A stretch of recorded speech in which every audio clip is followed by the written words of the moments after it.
Right, Peter. It's a great pleasure and privilege to be interviewing Peter Riviere, who I've known for many years, in his now fairly denuded study in Oxford.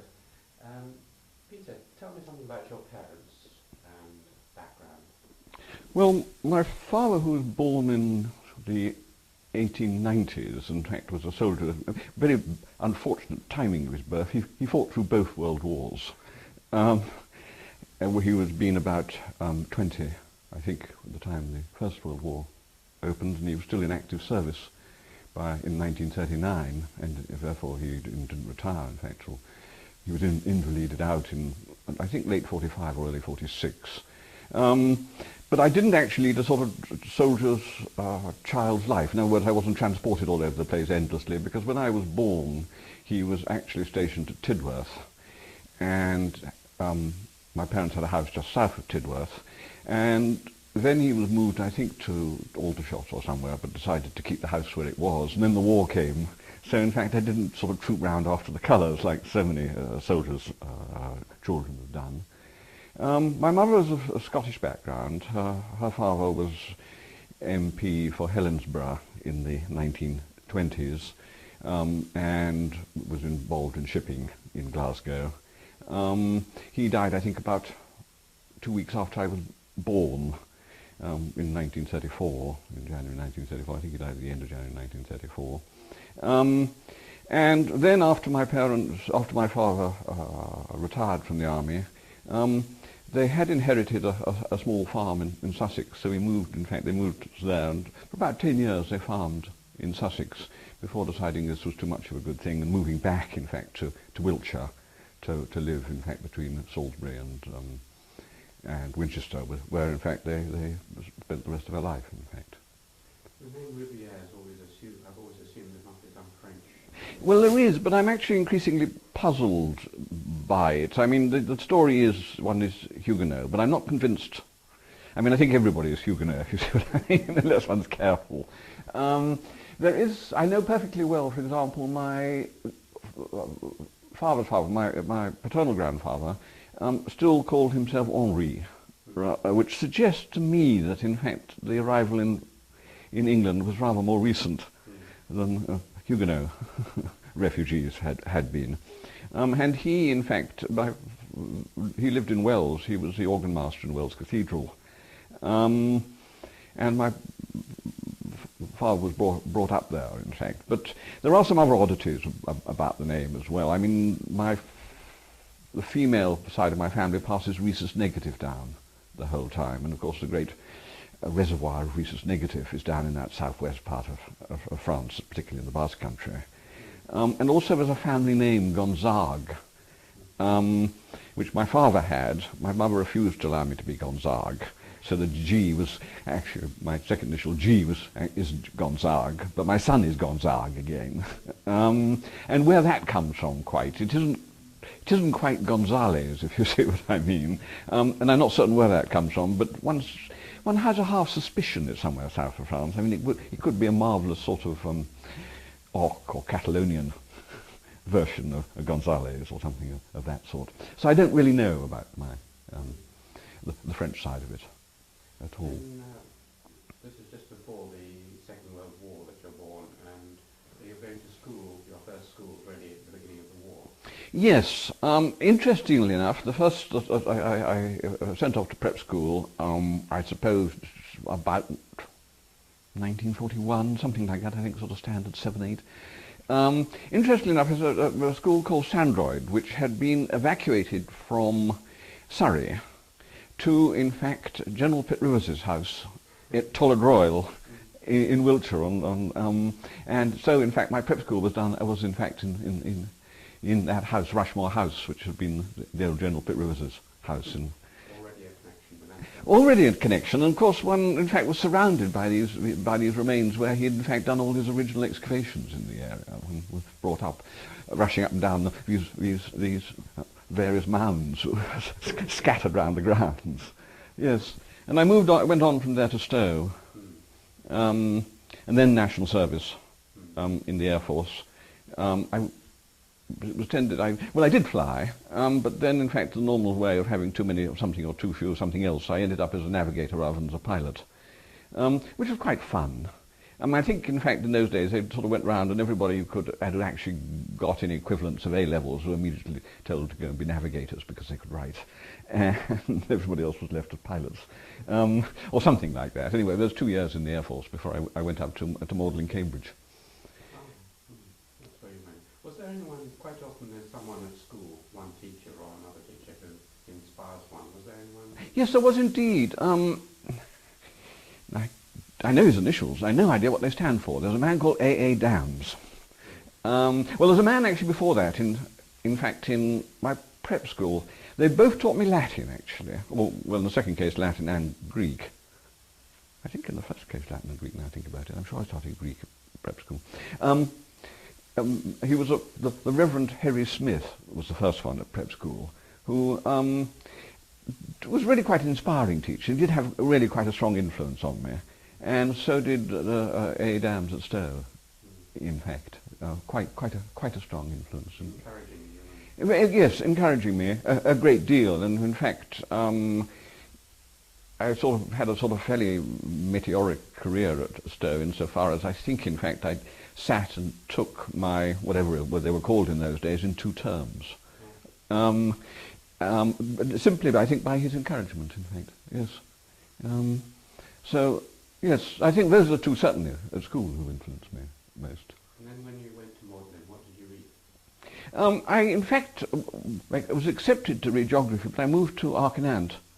I was actually, partly, I don't know why, but one just didn't think of it's like, one didn't know there was such a thing as Arkanant. Do you know what I think it's quite common even today that people don't know you can go to university and read anthropology, for example. Well, certainly it never crossed my mind, I think. And I'd done classics as whatever it was called, high school certificate, or it was, I think, Greek, Latin and ancient history or something.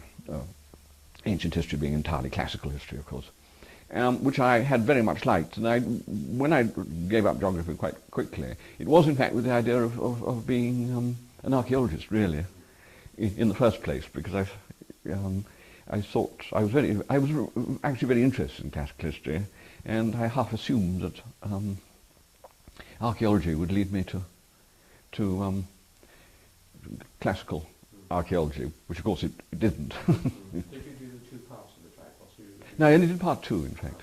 Yeah. And by that time, it was still integrated, so you were still doing some archaeology? They were still doing some archaeology and some biological anthropology, yes. And people I can remember, G.I. Jones was my tutor. Can you tell us something about the now what can I do? I don't know what quite to say here. Even back in, the 1950s, he looked slightly still out of Jurassic, slightly out of Jurassic Park. He was the last of the ex-district officers, I think, who, when they gave up being district officers, moved into teaching anthropology. Hutton was one, wasn't he? And who was the other? And Hodgson was one, of course, yes. They both came exactly from that sort of background, and G.I. I think came exactly from that background as well. He wasn't a very demanding tutor. I seem to remember that, in fact. The other people I remember terribly well was Burkitt, yes, and, oh God, his name got out of my head, the curator. Bushnell. Yes, who I remember. Yes, I remember well. And in those days, things were much freer and easier in museums, and you'd quite happily take you out into dining site to use spear throwers and whirl things around one's head and such like. Are you still doing that material culture examination where you had to identify objects?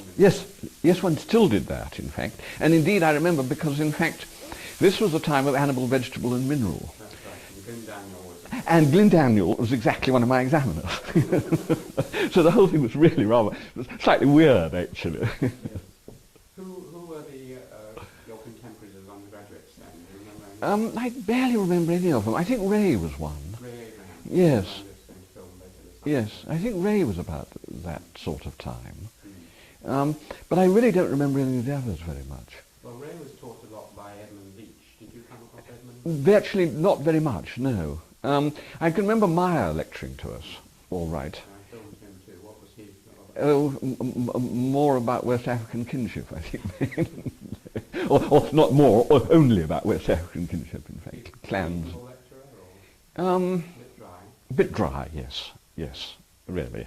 And then when he came to give a merit lecture not that long ago here, I couldn't help being amazed by discovering, in fact, he illustrated with exactly the same pictures as he illustrated useful illustrations back in the 1950s. And you know, it was a sort of time warp. Suddenly see these slides again after. Was Riviere fortune there? Yes, he was. Yes, I forgot about Riviere. Yes. But I'm not absolutely certain he was there the whole time, if you understand what I mean. I think he had one of his periods when he was taken away for a while. I rather think he wasn't there the whole time. Did he lecture you at all? Yes. It was repeatedly a very strange lecture. He was a very strange lecturer indeed, in fact. He was a very strange man altogether, really. But yes, I'm trying to think who else was... I can't think. Andy wasn't there by that time, was he? No, he was... Jack wasn't there by then. Oh, no, Jack was about. Now, what would Jack have been doing, though? Did he have a research post for some time? He was at the African Studies Centre. Well, I think that is what... That's... Because I know he was about. But I don't think I don't remember him going into any lectures of Jack's at all, in fact. Yes. And so you did your undergraduate degree, you got a reasonable degree, and then decided to go straight on and do anthropology. Oh no. There was a sort of 4-year hiatus. And I suppose this actually was quite important.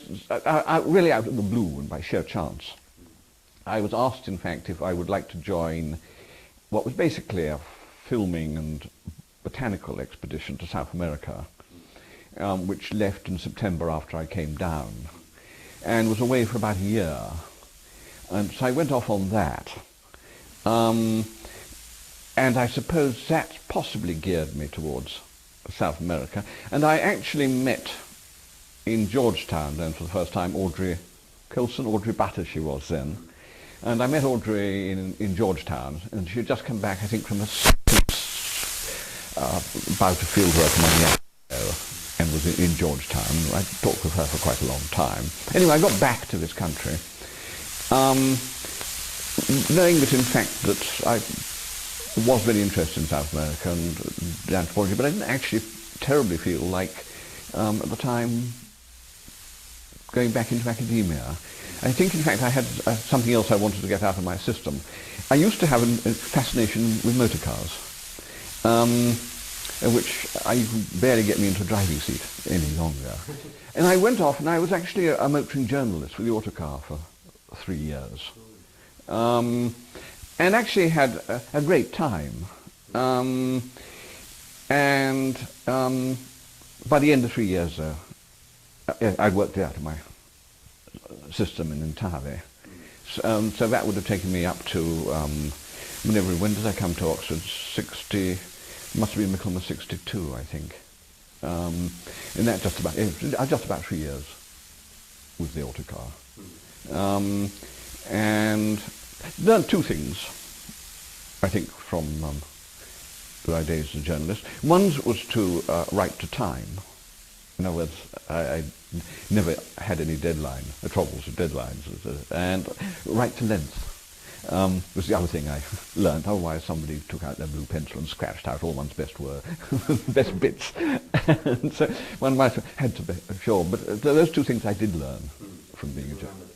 Yeah, so they just got stuck, like riding bicycles, they just got sort of stuck into it. And I can now, I reckon now, if somebody says write 1,000 words on something, I reckon I'll be within 10% of it, quite easily. So you came back, how were you funded when you came back? Because it was still quite difficult to get, when I came back, this is to do a PhD? This was, yes, in fact, in those days one had to do a master's first. In fact, it was called a B.Lit in those days. It's now called an M.Lit. So these were mainly library ones. I did that before I started the doctorate. What was the B.Lit on? It was called an ethnographic survey of the native. I'm not going to get it quite right. The native peoples on the Amazon Guyana divide, or something like that. It was, in fact, an attempt to put some order into what was a mass of literature and try to make some sense out of what was several centuries of stuff with lots of different tribal names being scattered about, an attempt to put some order into it. It was quite a sort of hefty tome, in fact. I mean, I think it ran to a good 100,000 words. There were a lot of sort of maps of assumed migrations and such like. Highly suspect, but anyway, it satisfied the examiners who were John Beattie and John Middleton. Why John Middleton? I can't remember, but anyway, John Beattie and John Middleton examined that thesis. And then, in fact, I actually don't forget in those days the fees were virtually nothing. And I could, in fact, actually support myself. For my fieldwork, my initial fieldwork, I got a grant from an American institute called the Research Institute for the Study of Man in New York, which I think still exists. It wasn't particularly generous, but it was certainly enough to sort of cover airfares and costs, and living in the field cost virtually nothing anyway. So other than getting there and back, it wasn't expensive. And I think I'm right in saying that fees were incredibly low for graduate students. I mean, I think we were talking, £300 a year as a sort of figure that was the back of my mind. Although £300. You start multiplying it by inflation and such like, but even so, it's absolutely nothing compared with graduate fees today. You chose Oxford because of Audrey Audrey Colson. Colson. Also, in fact, one must remember at the time, and I can't remember if you remember this, Cambridge was not actually terribly interested in its graduate students at all. I mean, and it really wasn't, even in fact, jumping ahead. When I was an assistant lecturer there briefly in whatever it was, 70, 71, graduate students were very much getting the crumbs that fell from the undergraduate table, literally. And there wasn't an awful lot of emphasis on the graduates there. And in many ways, the Institute actually dominated graduate work. I mean, if you look at the number of theses and such like coming out at the Institute, it was sort of higher than all the other departments. And there were only about 4 departments actually doing graduate work anyway. I mean, I think SOAS, LSE, UCL, Cambridge and Oxford, I think, were the only graduate departments at all. And obviously Audrey was an influence, although Audrey was not my supervisor. Who was it? Rodney. Yes. I'm not quite certain how this was agreed. It was thought, I think, that I was anyway likely to get so much help from Audrey. And on top of which, you see, Audrey was in the Department of Ethnology and Prehistory.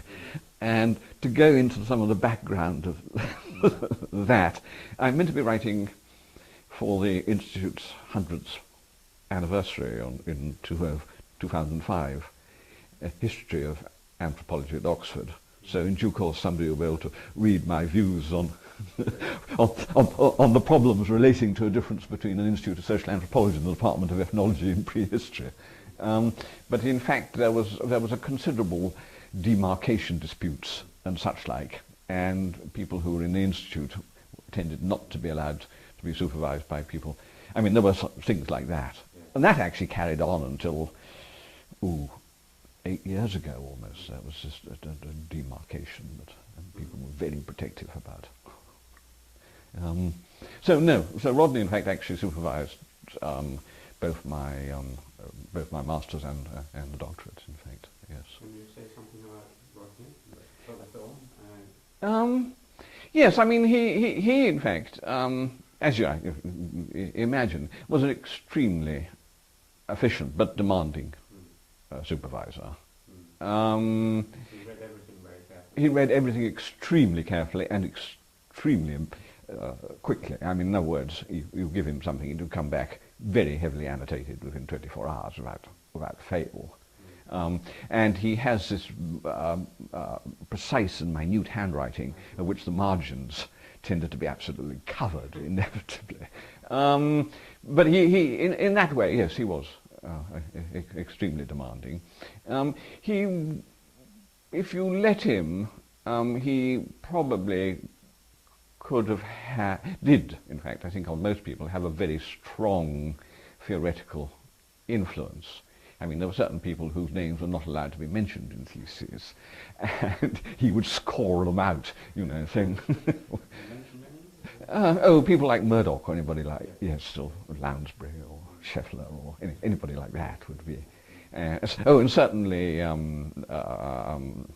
Schneider, and anybody like that was immediately. Mainly Americans, yes. Mainly Americans, not entirely. I'm trying to think, in fact, who else he perhaps might have had a thing again. There were not. He wouldn't. I think he'd let Meyer's name pass, but not with a great enthusiasm. And he would, I think, be doubtful about Jack. But people certainly like Raymond Firth, he would, and Edmund Leach, of course, he would heartily approve of. Yes. Yes, I mean, to some extent, yes, I mean, I think he tended, and I think, in fact, if you looked at the theses of all his students, you'd see, in fact, a very strong bias as a result of his supervision, in fact. And this is just the exciting period in the early 60s when Berry Straus's work, I don't want to overlap. Are you going to talk a lot about this? Well, let's leave Berry Strauss. So obviously this is a background. Yes. Neither was transcribing some of his work. Yes. So on. So you did your thesis and your work, which we'll hear more about later, and then what happened after? Let me see, I think the first year, that would have been 65, 66. I was in Oxford doing tutorial work as one of the sort of normal hangers-on penumbras of all Oxford and Cambridge departments, in other words, giving tutorials. And at the end of that year, I got a research fellowship at the newly opened Institute for Latin American Studies at London University. And that was a 2-year research fellowship. And I spent some part of that fellowship in Brazil, doing my work amongst the ranching communities of North Brazil. And then after 2 years, I think it was just a 2-year post, in fact. Anyway, for the next year, I in fact replaced Audrey Colson. Audrey was off, and I in fact was here as acting lecturer and took her classes and tutorials and all that sort of thing for the year. And during that year, I was appointed to be. Oh, I've forgotten. I missed a year. I missed a year. From London, I went to Harvard for a year. I was taken on as a visiting lecturer to replace in one semester Vogt, and in the second semester Mabry Lewis. So I was there at Harvard for a year, and then came back and took up Audrey Colson's job for a year. And during that year I was appointed to an assistant lecturer at Cambridge. It was an assistant lecturership quite specifically in social anthropology of Latin America. And although I shared but did not use the room, because I don't think anybody used it, it was a room just at the top, at the first land, up the first flight of stairs. Yes. And it was... The outside of the library. Yes, and I shared it with Edmund and Tamby, and myself, but I don't think, it was knee-deep in dust and very dark, and I don't actually remember any of, perhaps it was too dark for us to see anybody else in there. But I mainly used the room in the new history building, because the Latin American Centre was over there, and I was given a room there, and I tended to use it. I remember it was a horrific building. I mean, it still is a horrific building. It was miserable to be in. It was either too hot or too cold, and the wind shrieked through it, and the rain poured down. I mean, it was absolutely frightful. And one of the worst noises was a tramp of architectural students' feet going round the place being told how marvellous it was. And so that was the year, and during that year, it was actually John Beattie's post. He went off to Leiden, and his post was advertised, and I applied and got it. So in fact I was only the year in Cambridge, and came back here to the post I, for all intents and purposes, I'm just about to retire from. So I took that up in '71, so it's been exactly 30 years. Yeah. And yes, the year in Cambridge, I seem to remember what I did. I lectured on myth. I remember that. And I also gave a lecture to first-year students on economics and environment, and then were habitat, economy and society, basically. I gave one on, and I gave that course, and myth, and I think I gave one on kinship as well, in fact. I seem to remember, but it was just that year. I once compared the lecture timetables of the early 70s with what they lecture now, and at that time it was normal to give about 2 or 3 courses, each of 4 or 8 lectures. Yes. Now you're giving 5 courses of 8 lectures. Oh really? Yes. And the numbers of lecturers has more than doubled. Yes. So the students are now getting too many lectures. About 6 times more lectures than they used to get, which is disastrous. Now you come back to Oxford, but actually I meant to ask you, when you were there in the 60s, 62, 63, which was when I was also in Oxford, just transferring to anthropology, or at least thinking about it, the great figure who was just moving out and whose sofa you have in your room was Evans Pritchard. Oh yes, yes. Can you say something about EP just in his last? He was yes, I mean, in some ways it's slightly sad, because in fact I saw him in increasing decline in some ways. I think even by the time I arrived here in the 60s, he'd, I think, probably passed his peak. He was still a formidable intellect, and a thoroughly intriguing man, and on the whole, very approachable. He was very happy to. He carried. I mean, his daily routine was interesting, but a bit tiresome for other people. He used to get up terribly early. That meant by about 12 o'clock, he reckoned he'd done his day's work, and therefore was looking for people to go to the pub with and entertain. And so therefore he could inevitably, by 11 o'clock, he was sort of prowling round looking for anybody who might in fact be dragged off to the pub. We were in Keble Road at the time, just on the edge of Keble Road. So in fact there was rather further to walk to pubs now then than there are now, in fact, and used to use quite a range of them, in fact. The Bird and the Baby, inevitably, and the Lamb and Flag, and the King's Head, King's Arms. I mean King's Arms. Anyway, I mean all used, and the Turl as well, in fact. So yes, and I mean he remained, I mean, extraordinarily energetic, but if a little bit absent-minded, I think, really up to his last days, in fact. I know some people found him very difficult to cope with. I mean, his particular idiosyncrasies, and he could take against people in really rather unpleasant ways, in fact. Something I think which, a trait which I think Godfrey Linhart slightly inherited as well. That Godfrey could be unbelievably unpleasant to people for no obvious reason if he suddenly decided that he actually didn't like the way their hair was brushed or something like that, for no obvious reason anyway, that he wouldn't, and be very nasty indeed. And I think EP was sometimes a bit like that as well. I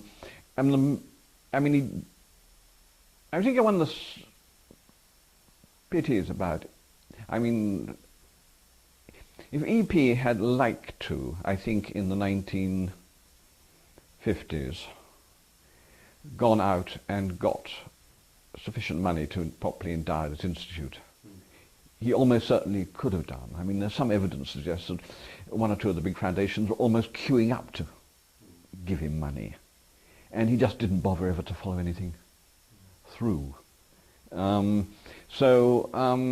And there was little or no. I mean, the place was run in a quite incredibly lackadaisical manner.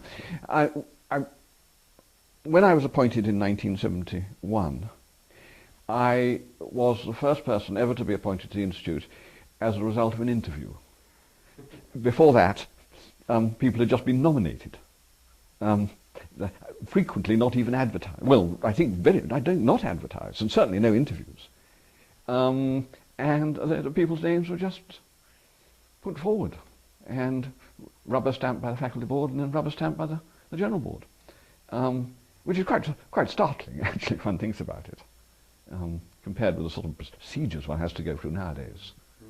And I suppose Edwin Ardner, I think, would have been the last person who was just appointed. And I was the one after that, and suddenly by that time there were advertisements and vitae and letters of reference and all sorts of things. I once came across, after Maurice Friedman died, I actually inherited his desk, which was that one. And while it had been cleared out, it hadn't actually been cleared out as well as it might have been.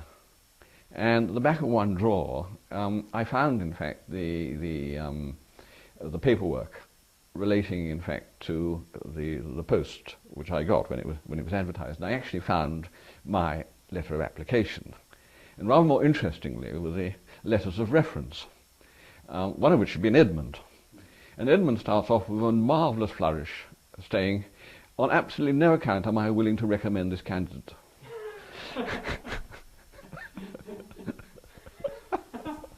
Which is a good way, is a marvellous way to start. Typical Edmund, isn't it? Typical Edmund, yes. Yes. And he went on to say, I mean, he went on from there to say how much he wanted me to stay at Cambridge.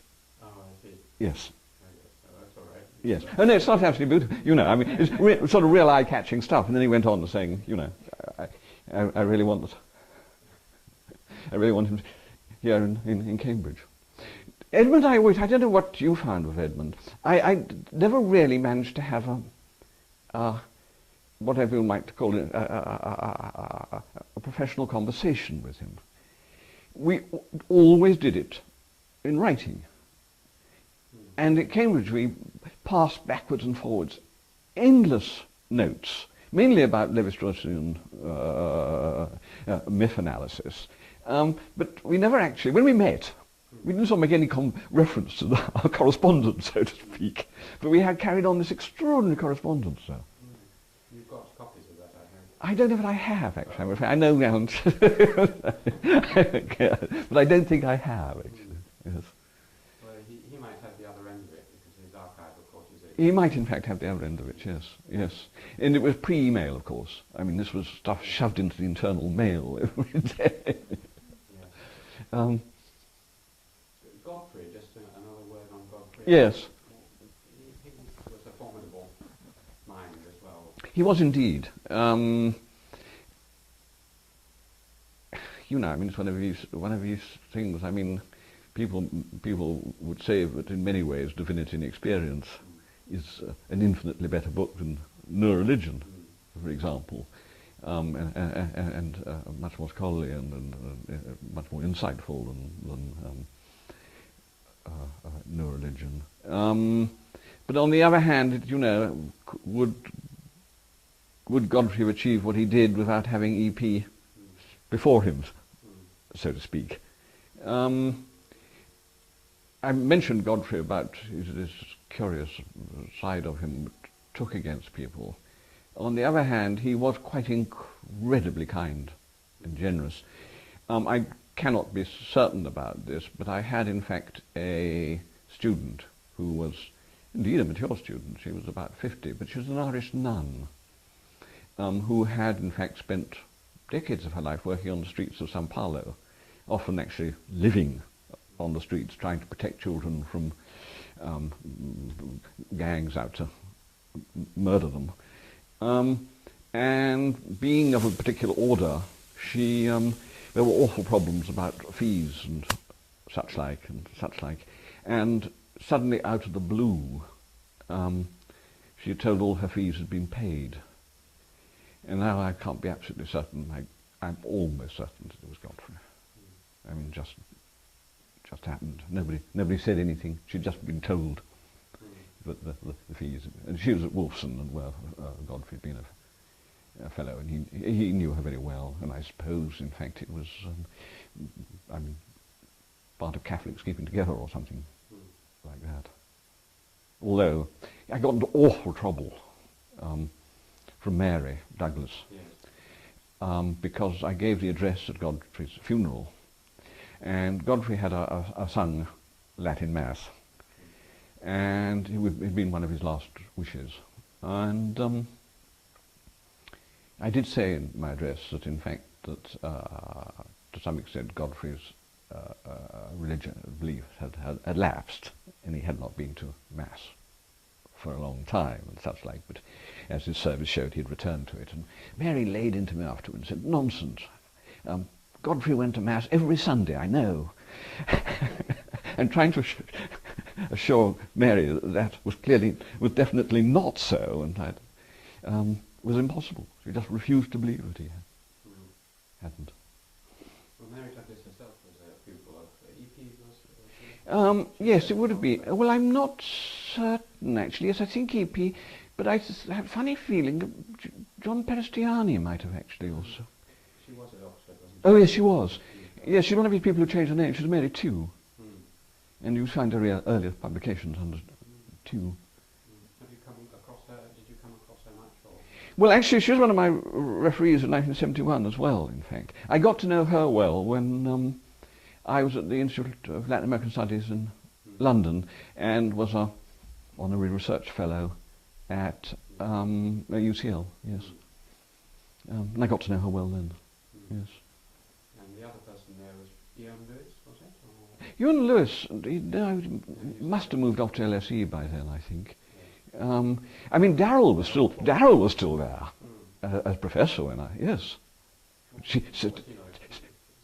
A rather jovial, hale, well-met sort of fellow, with a great deal to say.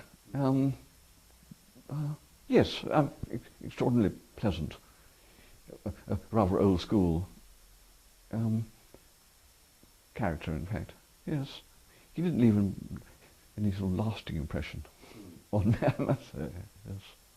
We were both sucked up, moving from the local scene to the national scene. We were both sucked up for some time into the Economic and Social Research Council. I think you were chairman, weren't you? Yes, yes. That committee. I wondered if you had any reflections on the ESRC as you remember it. Nothing polite. I mean, it always was an extremely odd organisation, to put it mildly. I think I had something like 12 years of it, and because I joined the Social Anthropology Committee on the SSRC, and then became chairman of that committee. And then, if you remember, the SSRC was turned into the ESRC, and the subject committees were all abolished. And at that point, I was put as vice chairman of the research committee of the ESRC and on the international committee. And I hung around on the SSRC, ESRC, I think it was very nearly 12 years. And it became, in fact, increasingly bureaucratic. And I mean, I think it's gone actually steadily downhill.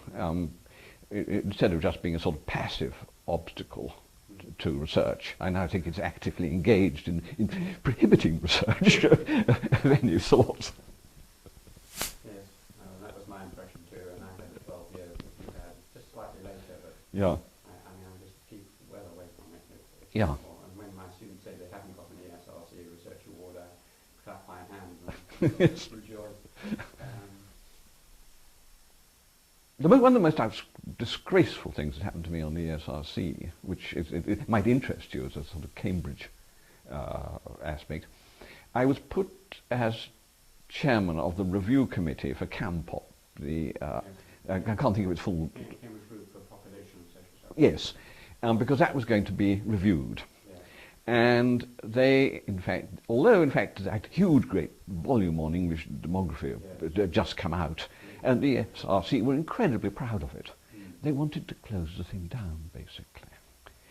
And I chaired this thing, and our findings were such that we said, this is absolutely absurd, it must continue, give it as much money as it needs, it's the best thing you're doing, etc.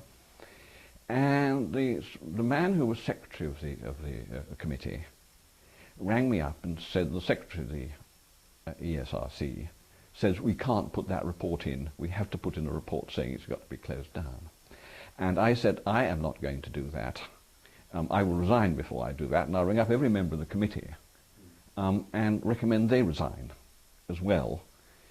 And they climbed down and let the report go through. But in the end it made no difference, because what basically happened was when it got to council, they declined to accept the report and turned the what was then I think it was called something, but they turned it into something else which had a unit which had a much shorter life and different sorts of funding and all sorts of things like that.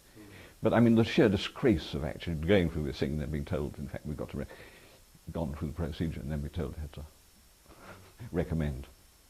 Yeah, it was absolutely monstrous, the whole thing. Yeah. Someone else you mentioned about if Laura's going to deal with this person, David Maybury Lewis. Oh yes. I've known David for many years and I'm very fond of him. He presumably overlaps with your interests. Right? Yes, in some ways we sort of overlap. I mean, he was an undergraduate at Cambridge and came here and was supervised by Rodney. And I first met David in a sort of Dr. Livingstone, I presume, sort of situation on the banks of the Rio dos Mortis in central Brazil. And yes, it would have been 1957, 58.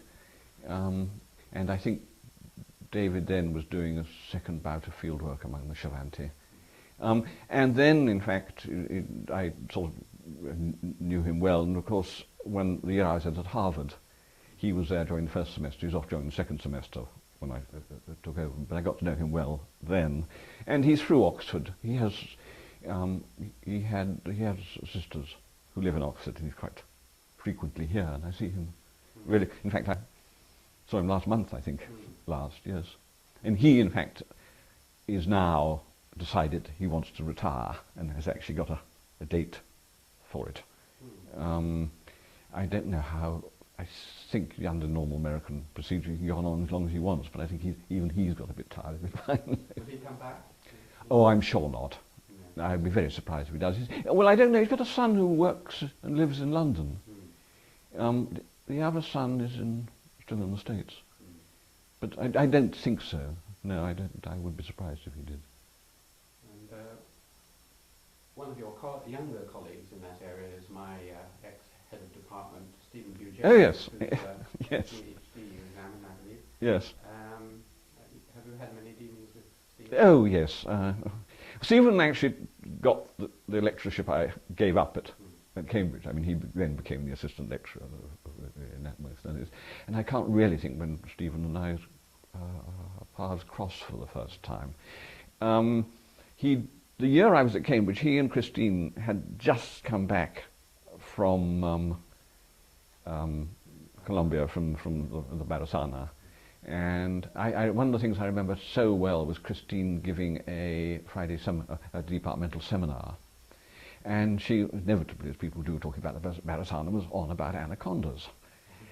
And the first question, I think, came from Maya, whose question went roughly like this: you don't mean to say that the Barasana really believe in all this nonsense about about anacondas? But yes, I mean, Stephen and Christine actually took, when I was on leave, actually took over my post here for a year. This was before she disappeared off to become a medic. Yes. She did 1 year, and then I think went off to become a medic, and another year I was off. It was Paul Henley, in fact, who took over. Yes, I mean, yes, Stephen's been a great friend for years and years, yes. And I examined both their theses in due course, yes. I was wondering whether we're just coming, I think, towards a natural turnover to the South American work, but whether you had any sort of reflections on the major changes in this 30 years or so since you've been lecturing, or even from the early 60s, the major changes in anthropology, either organisationally or theoretically, or the world into which young graduate students now come. You described the rather ramshackle appointments, the growing bureaucratisation of the SRC and so on. Is this the general trend? I think it's a general trend. The thing that strikes me about academic life in general, not particularly about anthropology, which has changed most, is the fact that I can remember a time when, at lunch, we used to talk about academic matters, and now we only talk about money. I mean, basically. Yes, yes. This is the most startling thing, I think, that has taken place. But this has gone hand in hand, of course, with the extraordinary bureaucratization of the whole of academia. So we spend half our time explaining what we're doing in the other half, or justifying what we're doing in the other half of the time. It seems to me to be an extraordinary amount of time and effort that goes into justifying our existence rather than getting on with our existence. Has anthropology changed? I do slightly worry about where it's going sometimes. I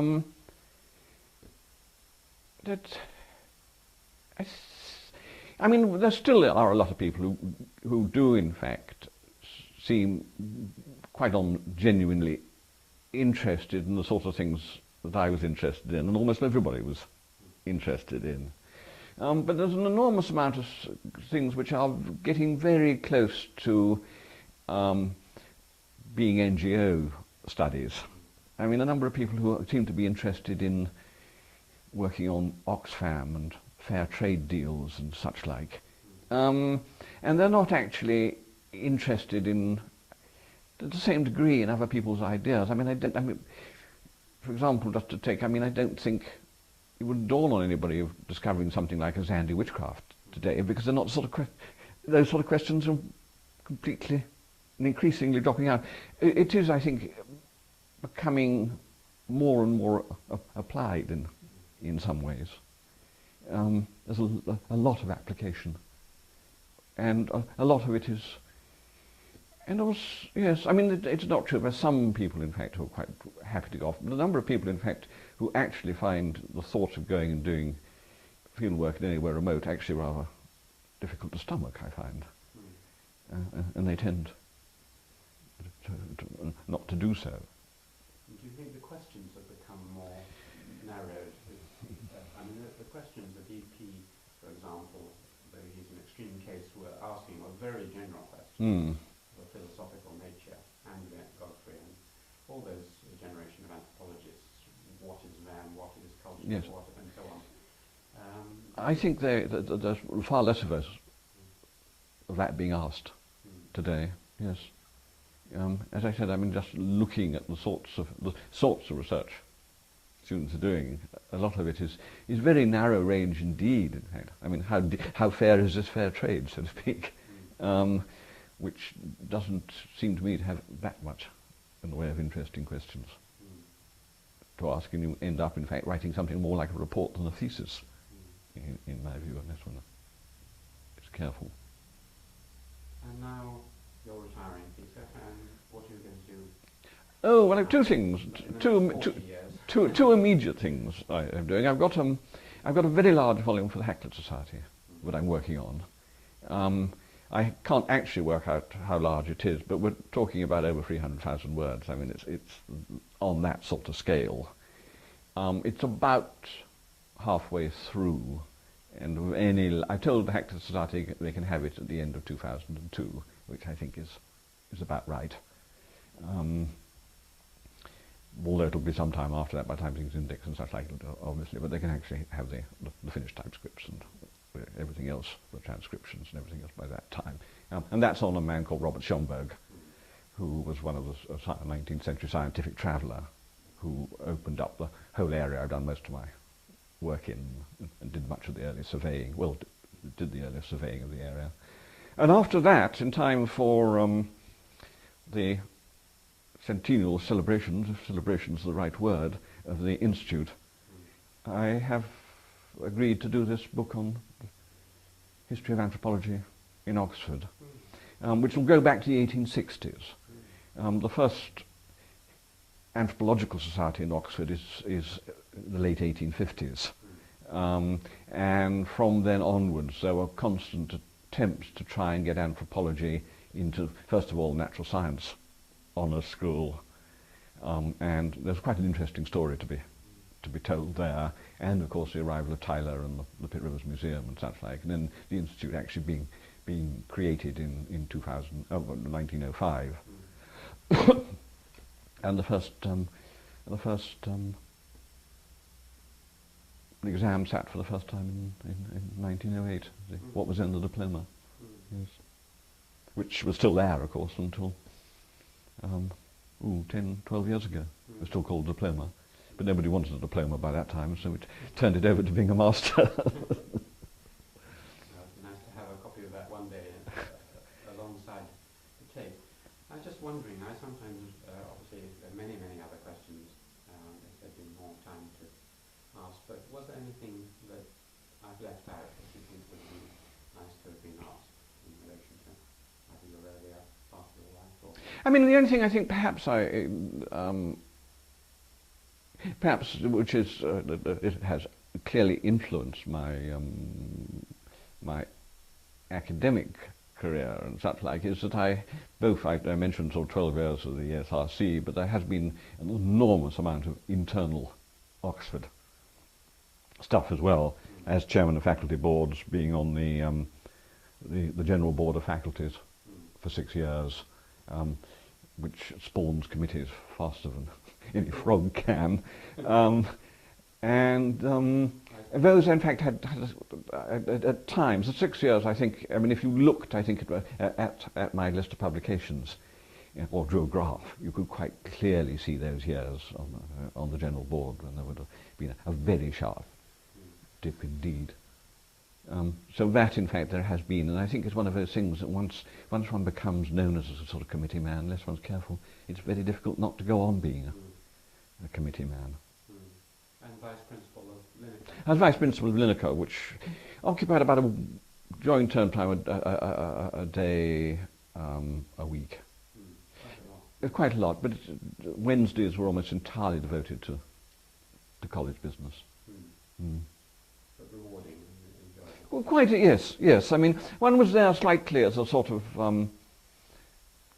backup, in as much as one had to go to all committees in case the principal dropped dead and one had to suddenly take over everything. So one was slightly there as a sort of understudy, as much as anything else. You were Vice Principal, at least towards the end, with my almost exact co-equal, Paul Slack. Oh yes, yes. If there was anything about Paul well, I chaired the search committee which appointed Paul, and indeed we invited Paul to apply. Really? Yes, um, and which he did. And I think, in fact, it's been an extremely satisfactory choice. In fact, it's worked extremely well. He's somebody, in fact, who, as you know, is not only an incredibly good historian, but in fact also has had a very wide experience of the university at lots of different levels. And he was actually chairman of the general board for a while. In fact, he was when we appointed him principal, in fact. And then he's now a Vice-Chancellor in charge of libraries and museums and everything. So yes, yes, I think he's a fairly good choice. In fact, at the moment, I mean, if I was vice principal, if I had been vice principal at the moment, in fact, it would have been a much busier time because of his pro-vice chancellorship, and therefore having to look after one whole division of the university under its new administrative arrangements. The present vice principal is closer to an acting principal than just simply a stand-in. Well, you've done an enormous amount administratively for anthropology and also for Latin American studies, where you mentioned. So perhaps we can now thank you very much indeed and turn, we're after a little break, to Latin American topics. Right. Thank you very much indeed, Peter.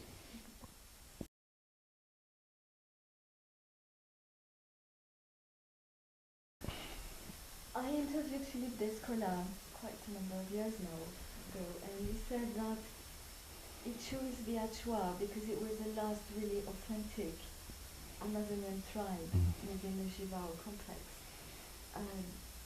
Do you see the trio in this light? Did you also have the same dream to go to study a small tribe?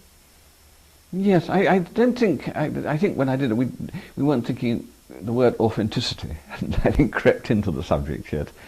I mean, the reason I chose the trio, I was quite interested. I think this may have been the influence of Audrey Coulson to some extent, an experience of some time in 1957 in the interior of British Guiana. I think these things influenced me to some extent. By 60s, the ex-British Guiana had become Guyana and things went very easy there. On the other hand, Dutch Guiana, modern-day Suriname, was certainly really quite easy, and indeed when I went in fact to the Dutch consulate in London to ask permission to do field work in the interior, the whole thing took about 2 minutes. They said, "Oh, marvellous, yes, that sounds great, interesting, off you go, but we won't come and look for you if you get lost." So there was absolutely no trouble. There were no questions asked at all about it. They were absolutely delighted. And the trio, in fact, actually slightly chose themselves because they were accessible insofar as some airstrips had been cut in the interior on both the Brazilian side and on the Suriname side. While in fact they were accessible, it was an expensive accessibility. In other words, it was light aircraft, and it cost a great deal of money, and there was no, and there still isn't today, any permanent contact between the Suriname population and the trio. They're still, in fact, in many ways as isolated as they were 40 years ago. So in some ways they slightly chose themselves. So, in other words, accessibility relatively untouched. Certainly no national populations about at all. In fact, the total number, I should think, of non-Amerindians in the area when I was there in the early 60s was probably, on both sides of the border, was probably under 20, and over a vast area as well. So, and they somehow, they more or less chose themselves, in fact, in many ways. Peter, if you had to choose a field site today, which society would you most want to study? To look at, go back, if I was actually starting out again today, once again, I mean, the difficulties, I mean, take an ideal world where anthropologists, as you know, countries open up and close down to anthropologists, and the people themselves now are becoming rather more pernickety about whether or not they want an anthropologist. But assuming it was completely and utterly open, I do, to some extent, would, I think, rather hanker after a slightly more ritualistic lot than the trio were, to be quite honest. In other words, something like the Jay or some people from the Upper Shingo or even the Northwest Amazon, who are the trio were by many Amerindian peoples were very unritualistic. You know, they didn't go in for an enormous amount of it. Even, in fact, as far as I can make out, before it was, you know, the missionaries started suppressing it. They had absolutely nothing like the ritual life of many other Amerindian people. So I think, in fact, starting again, I might now actually start looking for some slightly more flamboyant life. They tend to be a little bit along the We Three lines by Amerindian. Yeah. There was a streak of Puritanism in them, no doubt at all, in my view. Yes. Peter, should we continue to send PhD students to do field work in Amazonia? Mm. Maybe I'm asking this also in the light of what you said in the previous part of the interview.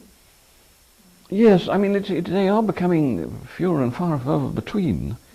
I mean, I've got one who is a Venezuelan left, who in fact has been doing field work, but of a slightly odd kind. I mean, it means using sort of modern techniques of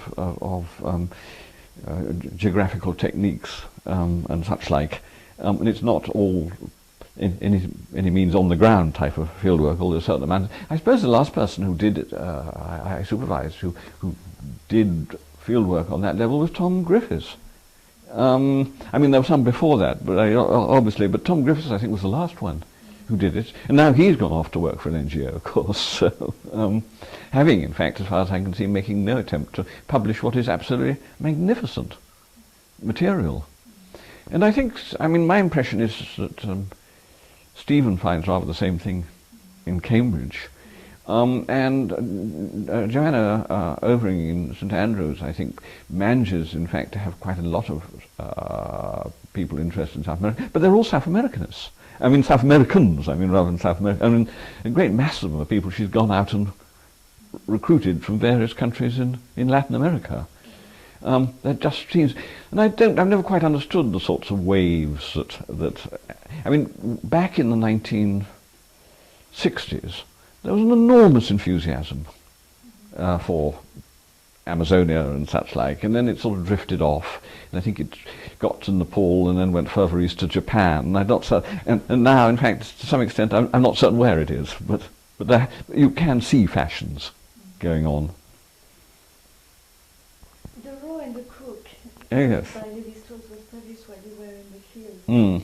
What difference did this book make to your own work? Yes, I'm trying to think. Obviously, it had quite an impact. Although, once again, I'm trying to think when I actually would have first read it. I must have read it soon after I got back from the field. I certainly didn't read it in the field.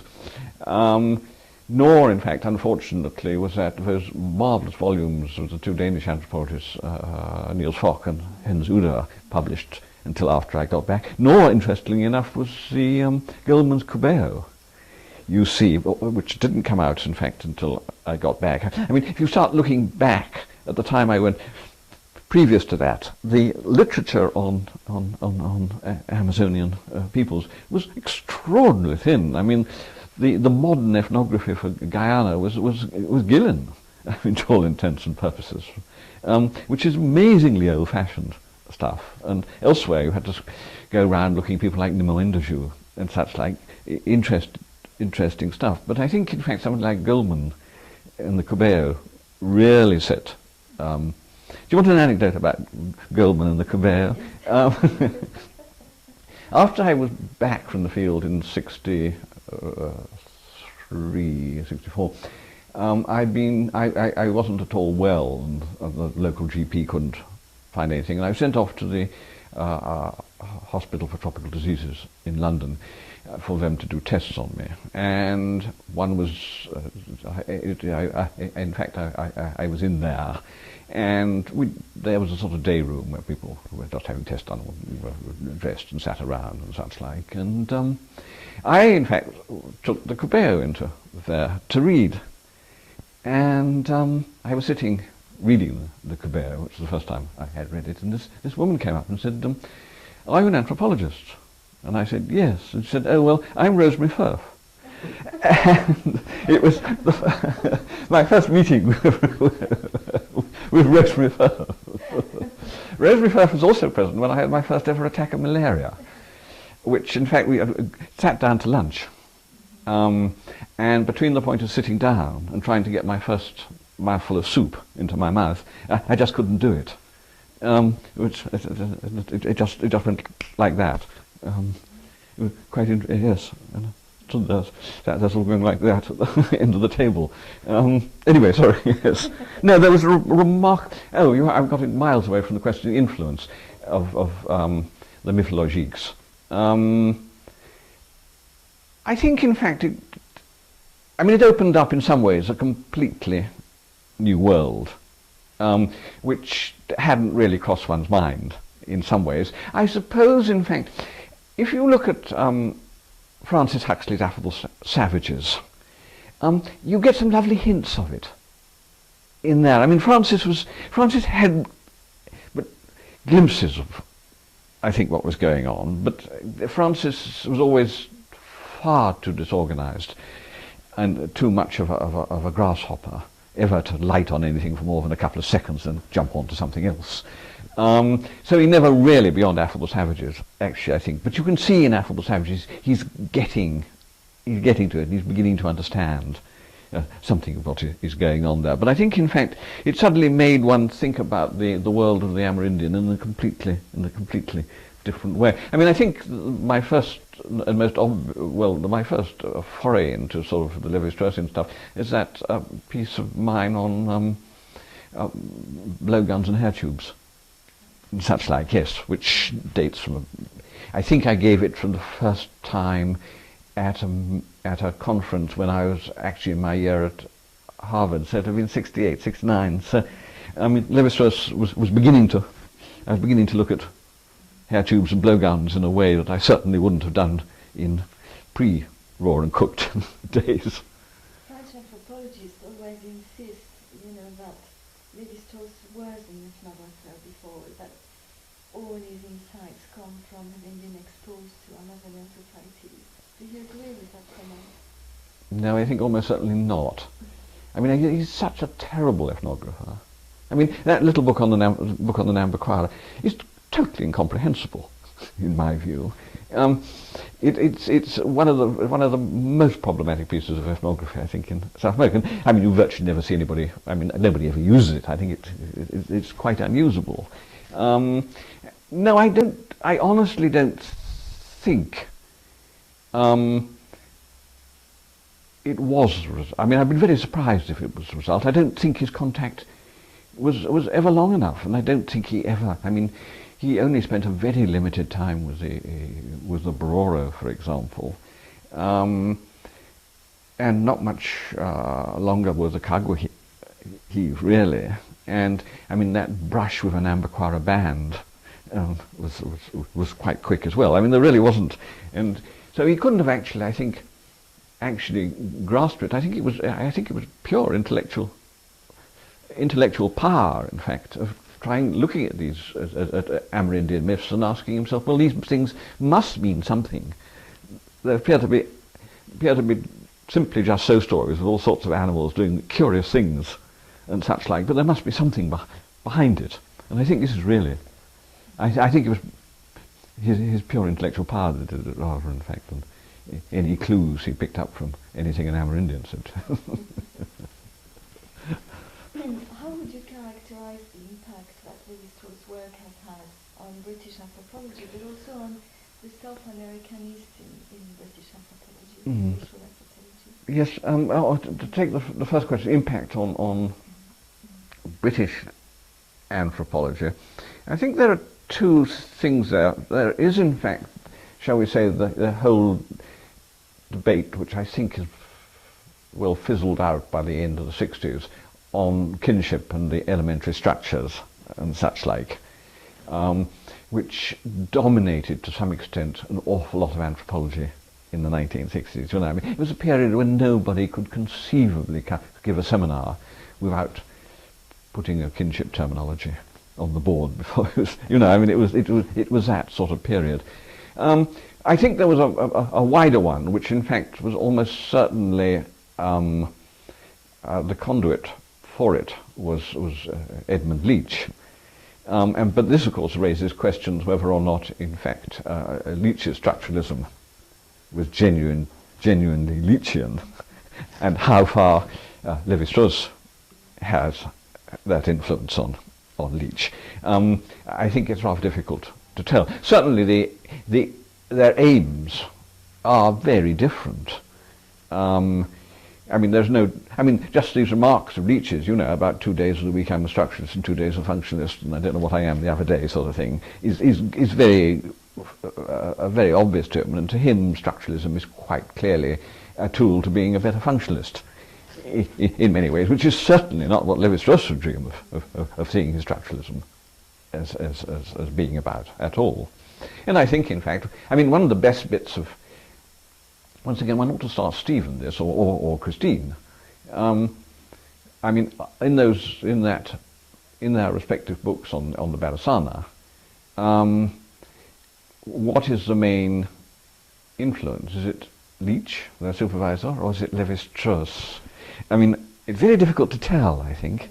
The end is Leachian, because in fact what we're doing there is using our structuralism to tell us more about the Bharasana, which is, as I said, not really what Lévi-Strauss's aim is. That's much too narrow-minded for any Lévi-Strauss. And what about Nidam and Lévi-Strauss? Well, that one has to go back to the kinship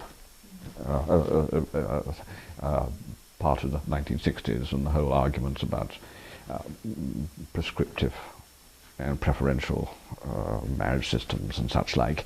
I mean, I don't think, I might stick my neck out here, I would be very surprised indeed if Rodney had ever read much of the Mythologiques. I really would be very surprised. And I'm sure, I can't think of anywhere where he refers to them or indicates any influence by them. But there's just a possibility. I mean, you know, he and Lévi-Strauss ended up by having a sort of enormous row, did you? And Lévi-Strauss's photograph, which used to be on his desk, had its face turned to the wall.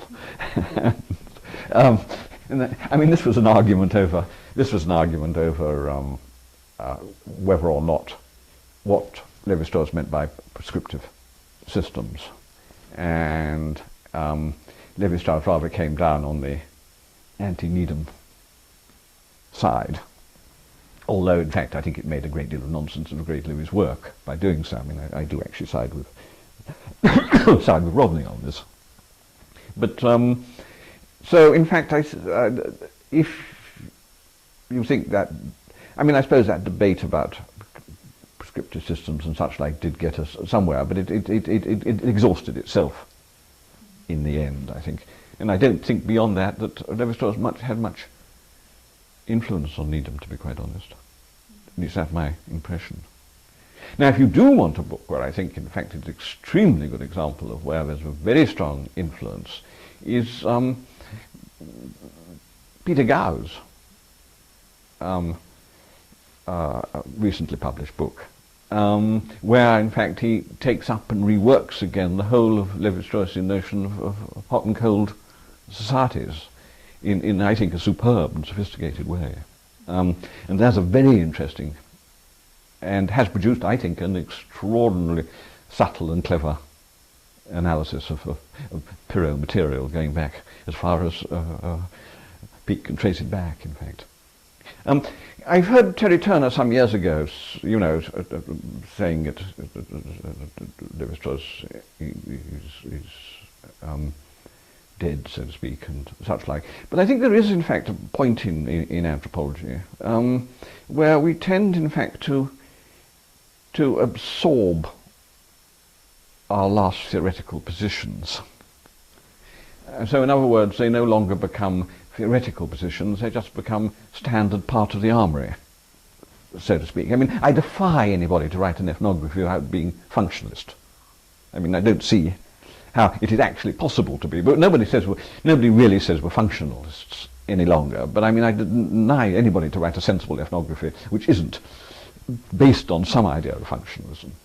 And I think, in fact, structuralism has been absorbed, particularly South American ethnography, will never actually free itself from the Levi-Straussian influence. And this, of course, raises, I think, other interesting questions about, in fact, is how far is Levi-Strauss's structuralism Amerindian thought? I mean, I suppose that comes back to the question, but I don't think Levi-Strauss got it from the Amerindians. He actually discovered it in Amerindian material, but I do actually think that a lot of Amerindians are full-blown Levi-Straussian structuralists.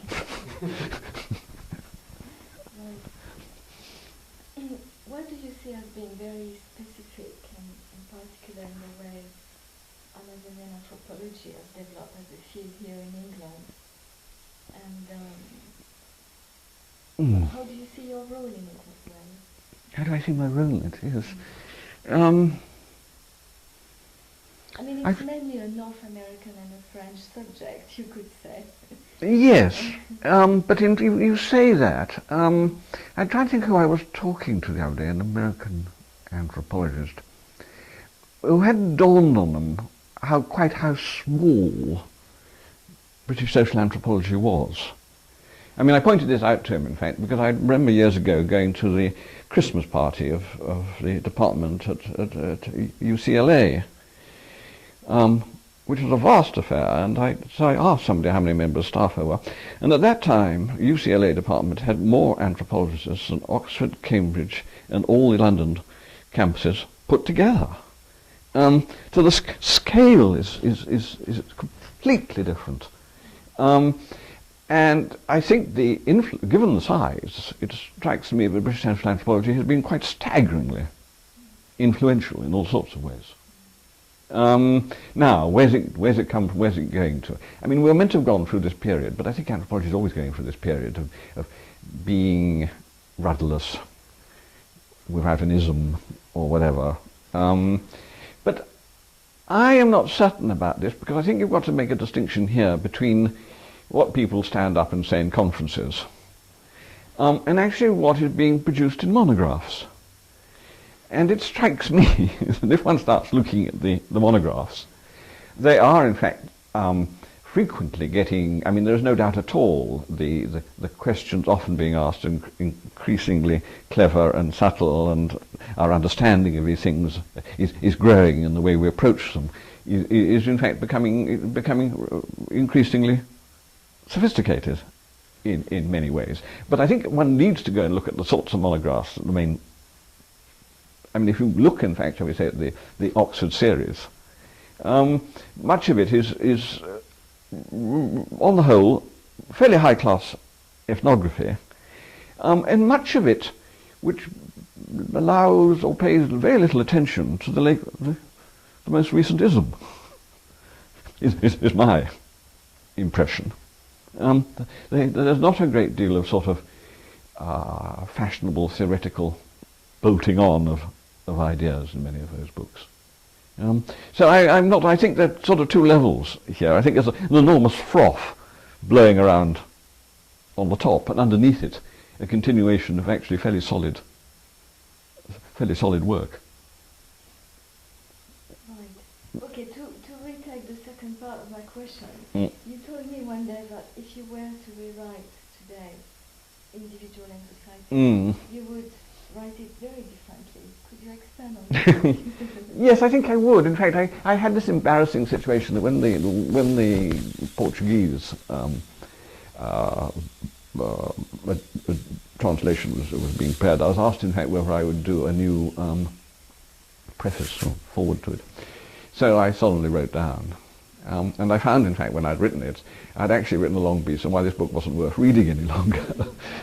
So I quickly had to rewrite it, suggest in fact, why it might be worth reading. So that gives you some clue, in fact, that in fact I would rewrite it. I actually think, partly because I think the main thing that has happened, which I think is absolutely invaluable, has in fact, and one can come back to Levi-Strauss, who in fact introduced the idea and then in fact I think got it all wrong, was the idea of house and the refocus on the house as an analytic category. I mean, I think Levi-Strauss went off the rails when he started talking about house societies, and this seemed to me sort of the reinvention of Crow-Omaha societies as sitting somewhere between elementary and complex, and house societies seemed to fit into the same sort of evolutionary mould. But I think in fact I would today probably look at it, use the house as the main hook on which to hang the whole of the comparative study. And by doing it this way, it would allow me to actually incorporate something which I was, 2 or 3 reviewers pointed out that I had not actually confronted, and that was the whole cultural problem with cultural similarities and variations through the area. And if I'd taken the house, I could have actually done that. So that's what I would have done. It would have allowed me, in fact, by using the house to incorporate both the social and cultural aspects of the area, which I think is probably my main failing. Well, why, in your view, has Amazonian anthropology been so divided around materialist and mentalist lines of interpretation? Do you think that we're now finally overcoming this position, maybe? Yes, I think when you talk about the materialist, one must remember that was almost entirely an American homegrown civil war. I mean, it didn't lap a great deal outside America. Philippe, the Society of Nature, whatever it was called, gave, in fact, one of the few European contributions, which is infinitely more sophisticated than any American contribution, and as far as I can see, has been completely and utterly ignored in America. As I think you probably know, when in fact I was doing some review article, I went back through the American journals looking for reviews, and not one single journal reviewed it. So it gives you some idea of that divide, and it seems to me, as I said, that book is infinitely more subtle and clever, a more sophisticated approach to the whole problem than anything produced in America. So I think, in fact, and the war there, of course, was between whatever you like to call them, between the Harris realm materialists and the socio-biologists, really. I mean, those were the two lots that were really at each other's throats and throwing, dung at each other the whole time. And I suppose there were 1 or 2 people who unfortunately got tied up in it because they kept saying, now, don't you think? I mean, people like Liso and Alcina Ramos and not Liso, Yanomami man, Albert, Bruce Albert. Yes. They were stupid enough to get involved in somebody else's battle and found themselves having an injunction slapped on them by Chagnon. I mean, I think that, and I think from a European view, most of us have stood gazing into what has gone on with some amazement, watching this enormous quantity of data being collected and piled on top of each other without any obvious way of understanding it. Do you see the last Yanomami scandal as just another phase in that war, that North American war? Yes, I think it is part and parcel. But it has also to come back, in fact. I mean, both sides in that particular war, you see, actually would claim to be doing real science.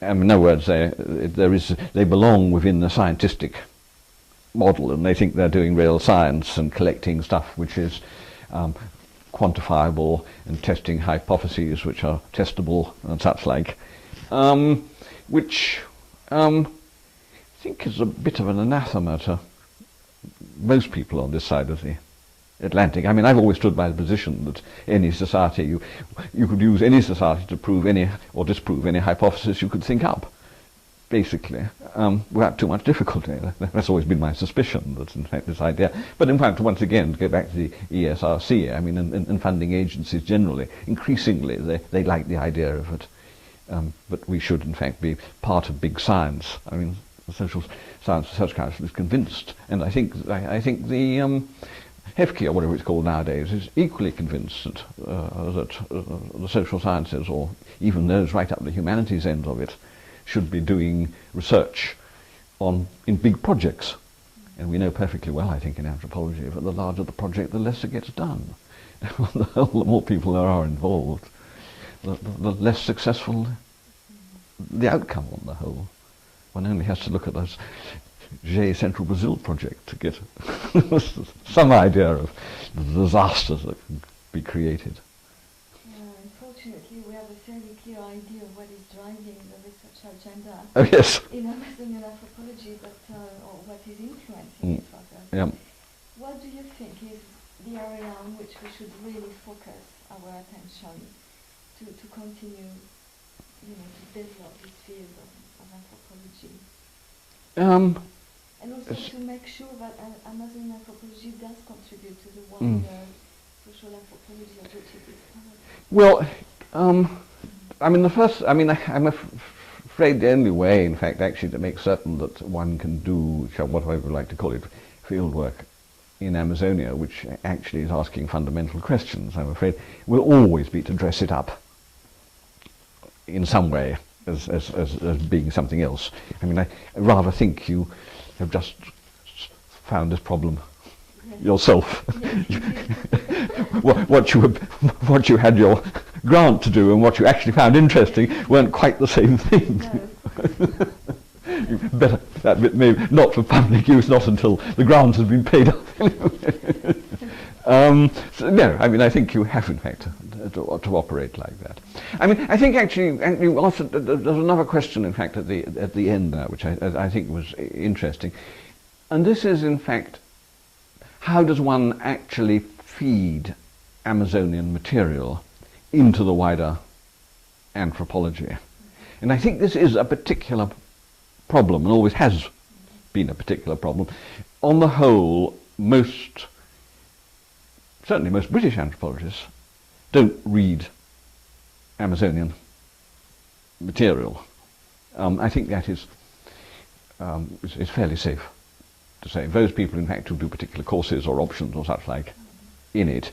But I suspect you find very little Amazonian ethnography or monographs included in general anthropological reading lists. Is that my guess anyway? I mean, certainly I suspect here even I find, in fact, actually for the general tutorial here for masters, people doing masters, in order to cover the syllabus laid down, I, in fact, except for those who do the option in Amazonia, will get very little Amazonian because they just can't fit it into. Just doesn't fit anywhere into the expected syllabus. In fact, I mean, this is odd, especially given. I mean, this past year, I think, in fact, more people did the Amazonian option than any other option. I mean, out of the 20-odd people who sat the MSc, 8 did the Amazonian option, and there is actually a genuine curiosity about it, but none of them seem to be very interested in actually taking it very much further. I mean, they were intrigued and interested, but I think not intrigued and interested enough to see that whether. The only one who did had already committed himself to working in the Middle East anyway, and had learned Arabic and such like, and he had doing it just out of curiosity, I think. So I think there is a genuine difficulty there of how, in fact, you get the subject into mainstream. And the other thing is, of course, that I think this is another perhaps a problem here, is that as increasingly anthropology's got closer to home, less and less relevant do people think this sort of material is to their interests.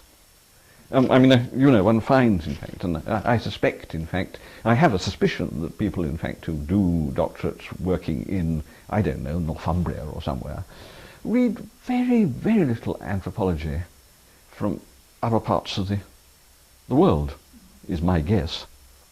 In other words, I mean, one of the things that is potentially stultifying, unless one is careful, is that anthropology, for its theoretical development, depends very much indeed on the ideas of the people who you've been working among. You get those ideas and turn them into theory, if you like, and you can see, I mean, to take an absolute obvious example, Malinowski's charter theory of myth is so obviously Trobriand's ideas being turned into a so-called theory by Malinowski. But I mean, I think this is what goes on, in fact. In other words, you are constantly importing ideas and turning them into theories. And obviously, if that's going to dry up. Now, is it a possibility that whatever you like to call it, sort of the idealist position of many Amazonian peoples, where they live, in fact, in a world of ideas and such like, is actually too remote to be actually useful? In other words, we can, to some extent, understand Zandi witchcraft, if you see what I mean, because in fact, if you think about Zandi, I mean, there's some sort of mystical things going on there, but it's not a world inhabited like an Amazonian world in quite the same way. In fact, I would say it was very different indeed. In other words, this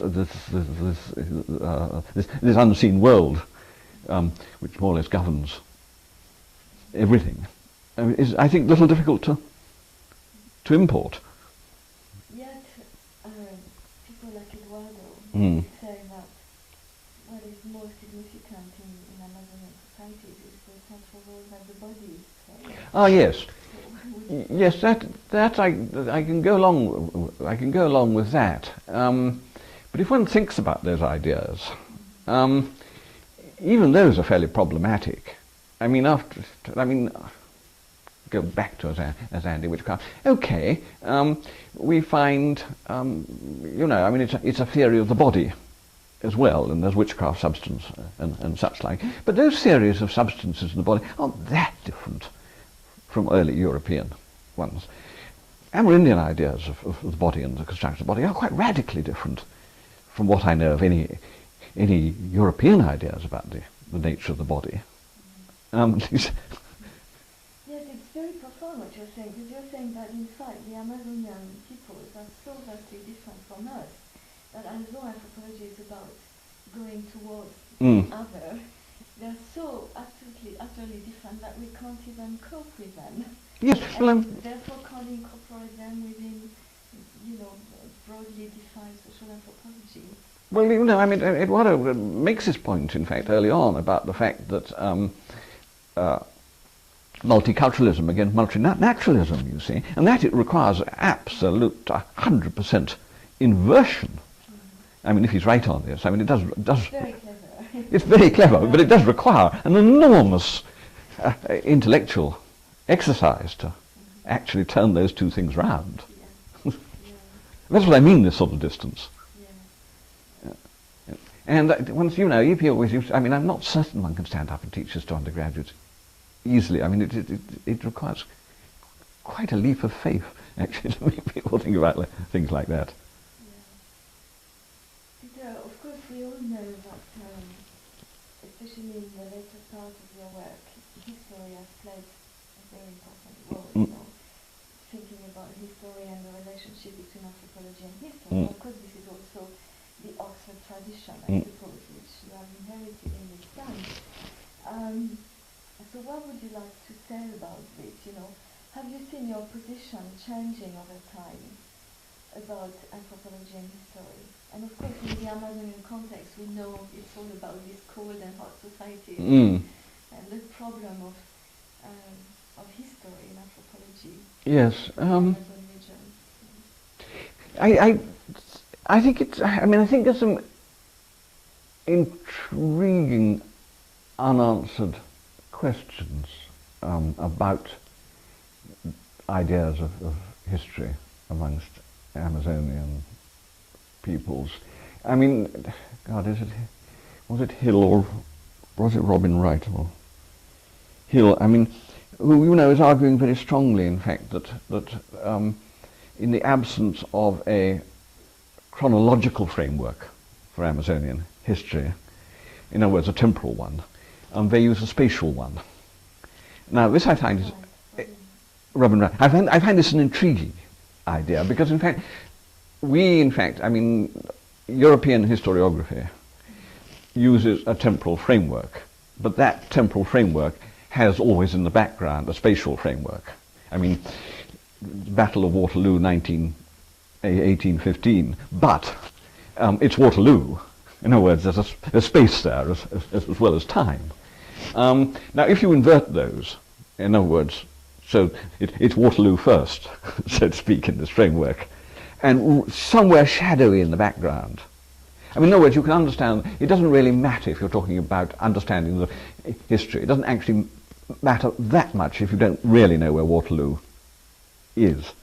The date, I suspect, is more important because, in fact, it relates to things that went before and after it. But if, in fact, you suddenly put the place absolutely up front and less importance about what happened before and after it, you have, in fact, a completely different framework for your historiography. And I think there's an enormous number of questions, interesting questions, to be asked about this. I mean, when we finish this, we'll perhaps get Alan, as a professional. My own experience about having heard people talking about this in front of professional historians, they just cannot cope with the idea. And the idea of a historiography which has no chronological framework, or a very muted one at the best, is highly problematic. How Stalin's work on history, culture, and different forms of historical consciousness influence your work in any sense, your reflection on history? Because, in a way, you could see him as the best answer to Levi-Strauss' opposition between cold and hot societies. Yes, I mean, the one thing that, in fact, I know from, one bit of experience is I've become therefore one needs to be terribly careful about these interviews. I've become extremely suspicious of oral history. I had occasion recently of going to talk to someone about something which was well documented and in which they had taken quite an important part, and he could not recall anything about it at all. Not a thing. He had actually chaired the committee, and it met a good many times over 2 years, and not a jot or iota or anything at all of this could he recall. In fact, his reaction was to deny that anything like that ever happened. And he still really could not. So this, there is this terrible worry I have about oral history at the moment as a result of that experience of not simply being selective, but so highly selective that some things get completely and utterly dropped out. So I think these, and in fact one has to remember that if one is dealing with Amazonia, one is dealing to a very large extent, obviously, with oral history, and I have no particular reason to believe that an Amazonian actually memory is any particular better than ours. I know perfectly well that in fact the more one uses one memory, apparently, the better it gets. So this is why people like Gladstone could reel off the whole of the Aeneid without stop, or whatever it was, because they were used to learning thousands of lines of such things. But even so, one wonders. So what do you think Head and Jonathan Hill, among others, Mm. are historicizing anthropology, Amazonian anthropology, through the historical, putting the historical lens basically on the impact of the conquest. Mhm. Yes, I sometimes wonder if Neil doesn't try a bit too hard with his analyses. I mean, I sometimes not left feeling not totally convinced by what's come out of what he has said. It's all very clever, but I sometimes remain a little bit feeling that I sometimes actually, wish he'd get his hands dirtier, if you know what I mean. There's a slight sense of floating around, a little bit above the dirty facts, so to speak, that worries me.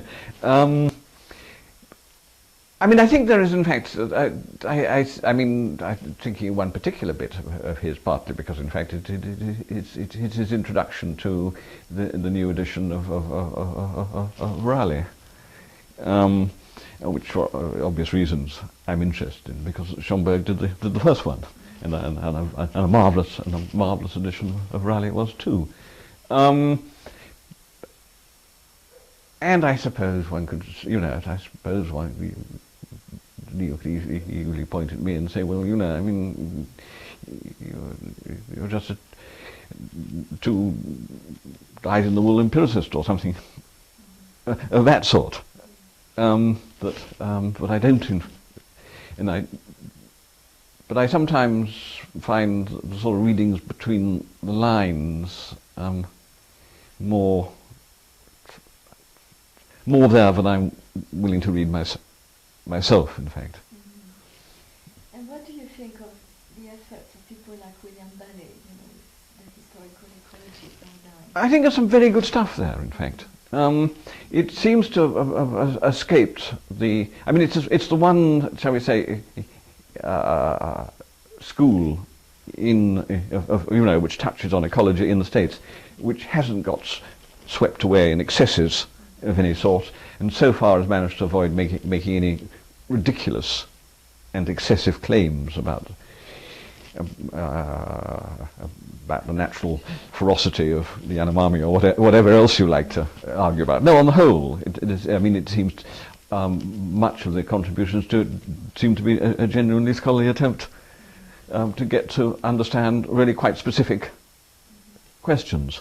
And it's not, in fact, deterministic in any particular way. I mean, I think this is one of... I mean, the other two approaches we talked about are entirely deterministic, as far as I'm concerned. They're like a great sausage machine. I mean, whatever you pour into them, you crank the handle, you know what's going to come out the other end. I mean, there's no doubt about that. Historical ecology does seem, in fact, to be very much more open-minded to what, in fact, the results are going to be, and also, in fact, are fairly open-minded on the sorts of theories and evidence it is willing to incorporate into its approaches at the same time, and not, in fact, be stuck along one particular line, as far as I can see. Do you think that Anna Roosevelt's picture of pre-Columbus Amazonia with large sheepdogs, intensive maize-based agriculture is an accurate one?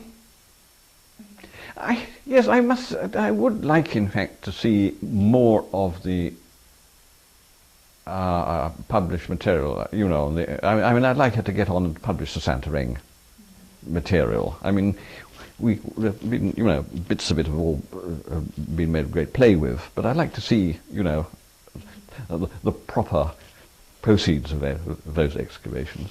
I think there is, even if in fact she has gone over the top, if she has, and I'm not saying certain whether she has or not, she has actually provided, I think, an enormous corrective in all sorts of ways. And I mean, there is really enough stuff coming up now from all over lowland South America to show, in fact, that there really were some quite large structures, man-made structures of various sorts scattered around the place.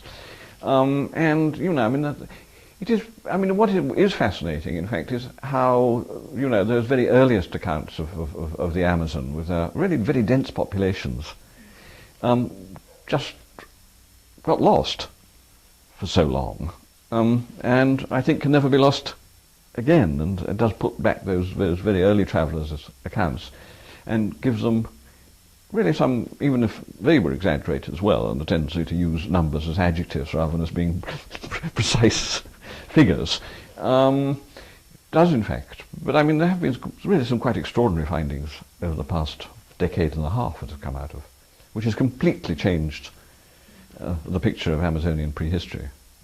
So do you think, Peter, that to go forward in Amazonian anthropology, we have in fact to have more archaeologists around and work more closely with them? I think it would be a very nice idea, in fact, actually, to I mean, even given all the problems working in Amazonia, which are great.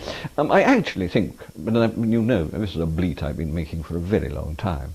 I mean, what Amazonia needs now are a series of comparative studies. That's really what is needed. I mean, it is, and there's some marvellous pictures emerging which really need to be taken up. I mean, both Hill and Wright, working up in the upper Rio Negro, are beginning to show how marvellously those Arawak groups actually gradually their social organisation blends into that of the Tucanoans and then becomes sort of full-blown Tucanoan. I mean, that's lovely stuff, I think. And there are studies like that, and why you can't get a decent study going of the Xingu, which is actually crying out, and a proper one of the Jay, not a sort of bickering between covers, which dialectical society roughly represents. What kind of history and or anthropology comes into your current work on Schomburg then? Well, this is rather odd. I mean, I'm not. I mean, there's the Hackett Society likes almost as much annotation as it does text, although it's going to be difficult because the text in this case is the best part of 250,000 words, and if they want another 250,000 words of annotation, they're in real trouble. But I mean, it is actually, I'm using an awful lot of my anthropological knowledge for the annotation, and expanding on odd remarks, and odd things that Schomburg says, and we now know much more about, and such like. So in fact, I think it would be very difficult, in fact, for somebody without an anthropological background to do it. Perhaps, in fact, one ought to have a team of it, because what I'm struggling with at the moment is 19th century botany, and I'm learning quite a lot of 19th century botany at the moment, which is quite interesting. But I am learning, and I hadn't realised that botany had undergone quite so many sort of sea changes, so that the classifications apparently keep being changed. So, the Latin names you use for a plant back in the 19th century have been changed at least twice since then, as far as I can make out. I mean, it's quite extraordinary, the degree of swapping about that has gone on in botany. And so, in fact, I'm busily engaged in learning to be a 19th century botanist at the moment. Yes. There are certain things, yes, I never understood, in fact. My first real, any length of historical work was that piece of Absent-Minded Imperialism, that one.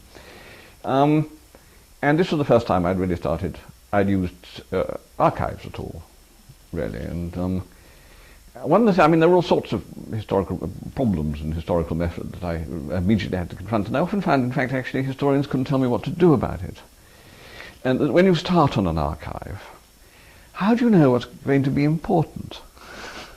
I mean, I can answer this in fieldwork, that when you start, in fact, doing a new piece of fieldwork, one assumes everything is important, and then, in fact, you can start making choices after that. But to begin with, half the assumption is that everything is important. But you can't do that, as far as I can see in an archive. I never quite ever. So I kept finding, in fact, that I would make notes or have certain bits of it, Xeroxed or such like that. But I kept having to go back to archives because I suddenly realized that something which I had thought wasn't important when I started out actually then turned out to be important. So one had to trudge back again to, well, in this case, normally Birmingham University, to look up a little more. Yes. And I kept finding problems like that. And I suppose, in fact, to some extent, one becomes self-taught. I mean, Paul Slack has always been actually extremely helpful and useful, and Colin Newberry.